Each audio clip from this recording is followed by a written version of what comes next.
Hello and welcome to I Am Second Coaching. I am Ben Church, and today we're going to be talking about element number 2 in Your Life book.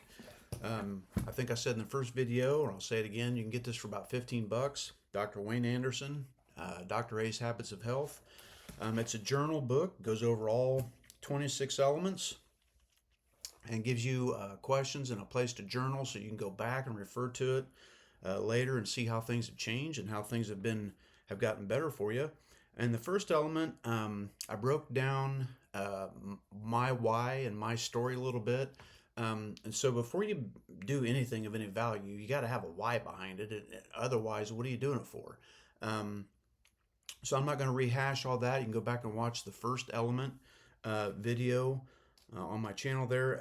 But element 2, knowing what you want to accomplish. So we've identified a why. Why do I want to do this? What's the motivating factor that's going to guide me through this whole journey and this process, going to keep me motivated and keep me on task? What's my why? And then once I've identified my why, or you've identified your why, I'm going to try to figure out what it is we want to accomplish behind that why. So I'm going to go to page, I think it's 48. Turn just a second. Yeah, 52. So on page 52 of element 2 in your life book, I'm just going to read just a couple things that encouraged me when I was going through this. Dr. A says there are many different ways you can live your life. Boy, isn't that true? You can see that. Go to Walmart. There's all different walks of life out there, and people live their life differently. Anyway, you are reading this book because you have discovered that your current way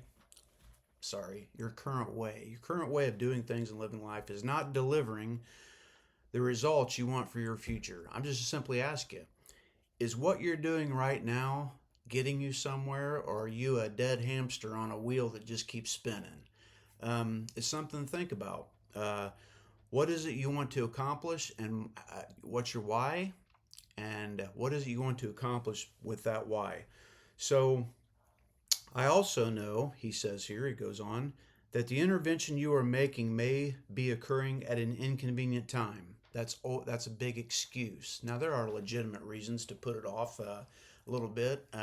When I started this program, Christmas was coming up, and so I just decided January 1st, happened to be a Thursday, and I just said, you know what, I'm doing this January 1st. I had ordered my box, my first box, and it was sitting here for 2 weeks before I ever started because I knew I was going to be tempted with all that junk through the holidays. So at any rate, he says, I also know that the intervention you are making may be occurring at an inconvenient time.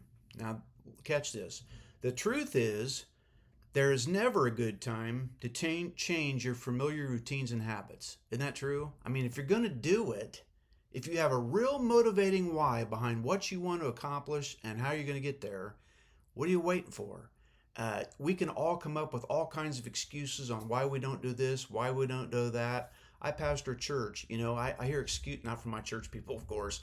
I hear excuses all the time. Well, I just can't read my Bible. I can't understand the Bible. It doesn't make any sense to me. I can't go out soul winning because it's limiting beliefs to say I can't do this and I can't do that. But at any rate, he says the truth is there's never a good time to change your familiar routines and habits. But if they're currently leading you to poor health and well-being, there will never be a better time than right now. The present is always the better time. It's the best time to do anything. It's on your mind. You're thinking about it. Maybe the doctor's told you, hey, buddy, you need to lose some weight and get healthy. Quit smoking them cigarettes. Quit drinking that alcohol. Quit eating them Funyuns. I used to eat Funyuns by the bagful for lunch with sandwiches, pizza from the gas station. Habits of disease, man. It'll kill you. So, currently, the question I want to ask you after saying all this and rambling a little bit is, are the choices you're making right now health-wise? I'm not talking about spiritually or any other stuff. I'm focusing on health here.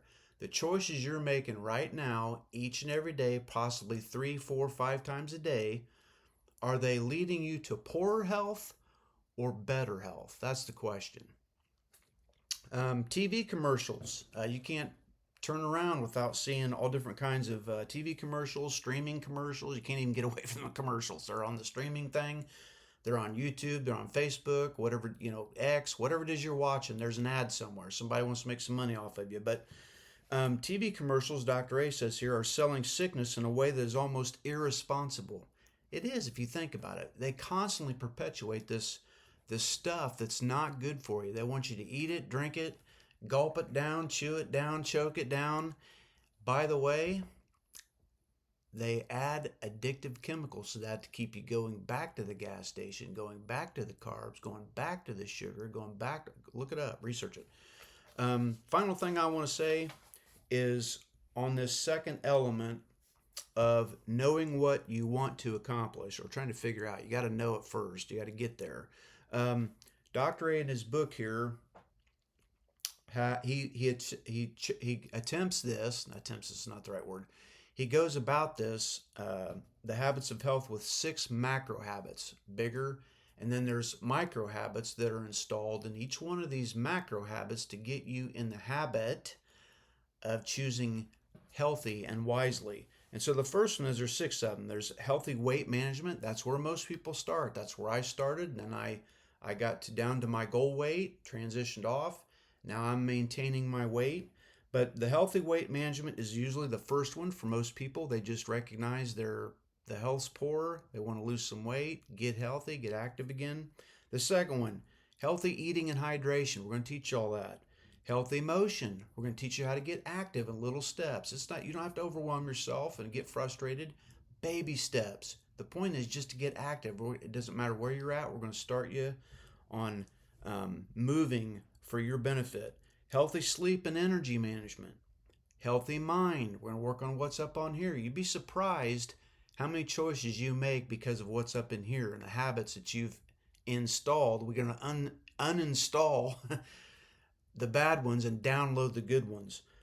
Healthy surroundings, and I'll close with this. I just want to say healthy surroundings is a big one. If you choose to take this metabolic reset journey, you're making a big choice, an absolutely positive choice for your health and well-being. But just know, when you get ready to do this, you're surrounded. We're going to work on all this, and we'll work on this in here, this heart, but the surroundings that are around you are going to have to change, most likely.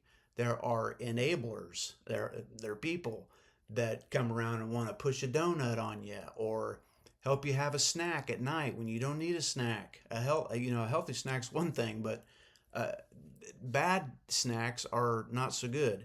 So healthy surroundings is about changing your environment to help support your weight loss and health goals. So I said that was the last thing. One more thing. Dr. A says here, around 70% of people struggle to reach and maintain a healthy weight. Apart from stopping smoking, there is no more important area to address than learning how to reach and maintain a healthy weight. As a pastor, I would say spiritual side's way more important than all this, but a healthy temple. Go watch my video on for believers, and I go through a couple verses in 1 Corinthians about taking care of your temple and all that.